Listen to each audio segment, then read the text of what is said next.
doing what's best for me and what's right for me. And I've been doing this for a little minute now, since I was 7 years old. This is the first camp I can enjoy myself and be back. My headspace that I'm in now is way better than what I was before, and that's the only thing that mattered to me. Calvin believed in me. Calvin believed in me no matter what. That's what was the important piece of me staying focused, and I know I have somebody that's counting on me. Calvin was making sure that I was on the right track, and whoever go against me, Calvin was standing beside me. You know what I mean? Calvin was that guy that had my back for sure. When the conversation is about Gervonta "Tank" Davis, you're talking about a man whose punches aren't thrown. They explode. He's the kind of fighter who turns simple sparring into a rescue mission, because opponents end up wondering where their soul disappeared to. Because in boxing, anything can happen. That's like this fight. It's a different type of fight. Anything can happen, But it's going to be a great fight. It's going to be a fight. You special boy? Yeah. He's tough. He's fast. He's strong. He's someone in his prime. He's hungry. You know what I mean? He's not someone that's like a walking duck. You know what I mean? He's someone he's coming to win. You know what I mean? He got that mentality that he want to win. He's a great opponent. I feel as though he's going to be champion one. Every step he takes in training camp right now shows pure obsession. No jokes, no smiles. He's zeroed in, polishing every weapon like a soldier getting ready for battle. Word in the gym is he's sparring with guys bigger than him. Middleweights, light heavies, even heavyweight-sized monsters. And he's not just holding his own, he's running those sessions with authority. That's why I don't never get too hyped about the win after I win, because it's like you always got to do something over and over again till you done. And there's always going to be somebody next, somebody next, somebody next. So I feel as though I don't have to prove myself to these people. Tank isn't treating Jake like a YouTuber. He's preparing for a real threat. He's training like his pride is on the line, not just the money. And when Tank gets that serious, someone always ends up flat.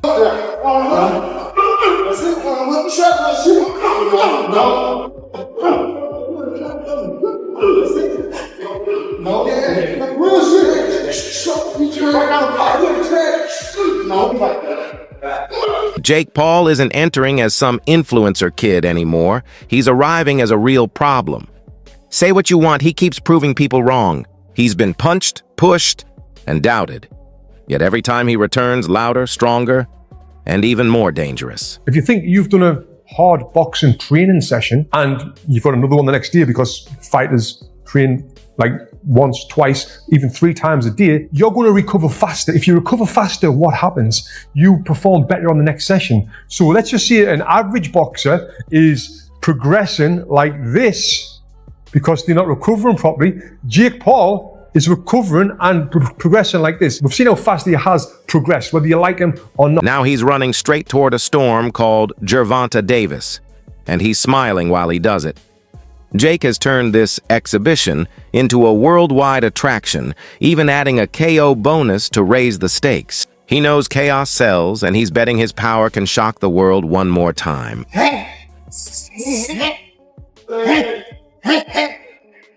I'm already a legend from where I came from or what I done. Like,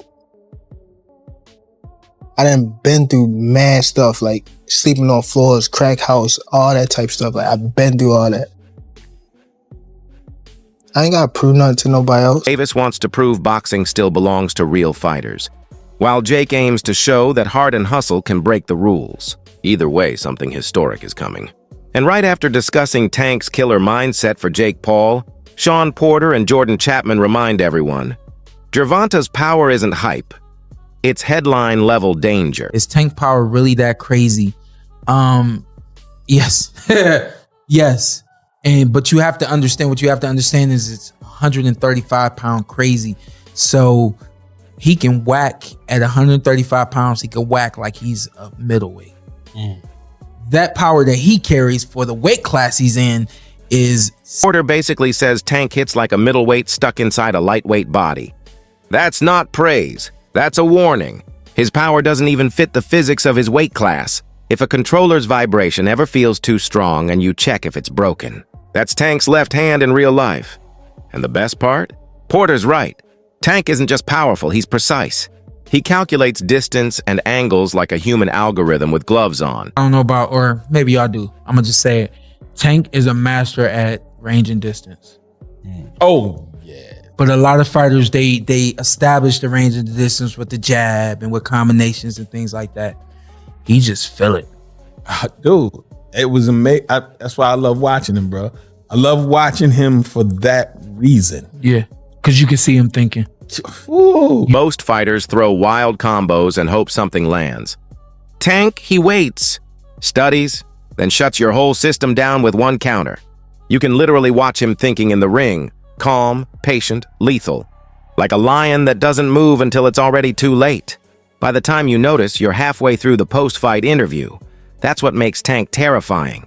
Not just power, but precision. I said, yo, this kid is no game. I said, he sizes you up. I said, you don't understand. Tank be calculating as he go. Computer. It ain't low. I'm gonna go back to the corner and I'm gonna make adjustments. Yo, he makes them on the floor. Just when Porter's breakdown hits its peak, Bernard Hopkins steps in like the professor of punishment and says, "Jake Paul, that's not boxing." And the whole room goes cold. Coming from a guy who fought into his 50s and still looked dangerous, that's a heavy statement. But honestly, he's not wrong. Jake's world is built on spectacle, not tradition. YouTube mixed with pay-per-view, Rocky meets reality TV, and let's be real, that's exactly why the world keeps watching. It's not boxing, man. It's entertainment. And it's fun. It's fun. It's a market out there. Yeah. And guess what? Let them have fun.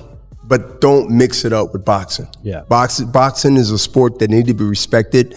And when you start doing things that mimic boxing and try to give it credibility like boxing, I think that is a fine line and is a real dangerous to cross that, because that's entertainment. This is boxing. Hopkins sees entertainment. We see opportunity. Jake isn't trying to replace boxing. He's trying to take over the algorithm. And when B-Hop compared Jake's fights to two turtles racing, savage but not totally wrong. People binge worse things online, so of course they'll watch Jake swing at Tank like a confused gym bro. Jake may not have a legend's IQ, but he knows how to sell a show. And in today's fight business, that matters. Still, when a legend warns, don't confuse entertainment with boxing, you pay attention. Because if you step into Tank's ring thinking it's content, you're about to experience a real-life upload failed moment. The difference between entertainment, and you can get entertained in boxing, Yeah. right? But entertainment, see, the mint changes it. Sure. So when you talk about Jay Paul and you talk about things like, I'm not saying they're not athletes. Yeah. Yeah. I believe wrestlers are athletes because they can jump off the rope and they win 335 and 435 and they don't break their neck. Yeah. That's an athlete. I look at a lot of things as being athletically capable of doing it. But to say somebody's an athlete, you got to prove to me, who boxed for 28 years. You can tell right away, Tank Davis isn't just speaking, he's testifying. Calm on the outside, but the energy is heavy. He's not chasing clout or internet buzz. He's talking legacy. The same kid who once fought to survive is now fighting to buy back the neighborhood he came from. When Tank says he's putting his money back into Baltimore, that's not PR, that's hunger with maturity. That's a man who remembers every gym mat he once slept near and turned the noise of the streets into the beat of success. Oh, yeah. Yeah. Good. So how's that going? It's going great. You know what I mean? We just got to go with the man more so we could just we'll talk with the man more so we can get more houses on the block. But it's going great. You know, it actually sparked this. I think it was pictures around of me, you know, on the block before. Then I came back with the Rafe and stuff like that. It was like, all right, cool. You did all that. Like, now it's time to, do something more serious. When Tank talks about giving back, it's not a speech. It's a mission. He's not flexing chains or yachts. He's talking ownership. Buying back the block isn't a quote. It's a plan. Gyms, real estate, and real opportunity for his people. Most fighters chase one more payday. Tank's chasing legacy. He's thinking like a businessman now, aiming that same knockout precision at long-term success. The guy who once fought for respect now wants to build something that outlives the applause. And that kind of growth, You can't fake it. That's what really was the spark. Do you have any further goals of investing in the city? Definitely investing in the youth, but me personally, I don't want to sound crazy, but me personally, I'm only like helping things like that for people I care for. I can't just help just anybody. Like I'm past that stage now too. It's helping people. That's over with. This is where the difference shows. Some fighters want fame. Tank wants impact. He's already proven himself in the ring. Now he's trying to win in the system behind it. He's not chasing quick clout. He's building something that lasts. The same killer focus that broke Jaws at 135 is now aimed at property, business moves, and a legacy that outlives him.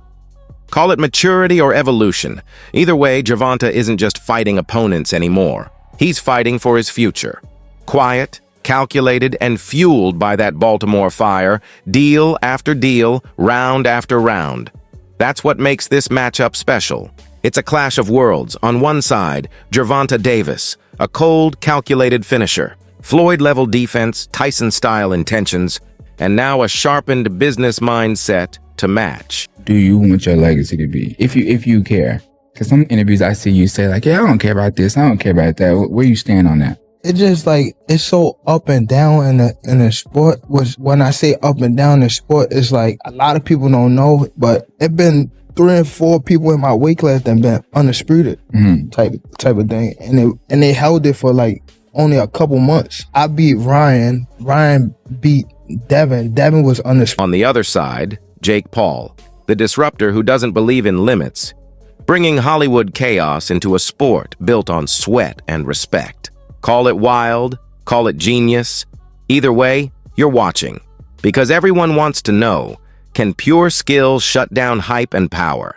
Or is Jake crazy enough to rewrite boxing history again? Tell us in the comments. Is this fight legacy or lunacy? Debate it, argue it. Go crazy! And yo, make sure to like, share, and subscribe to Ring Tactics. This story, it's only just getting started.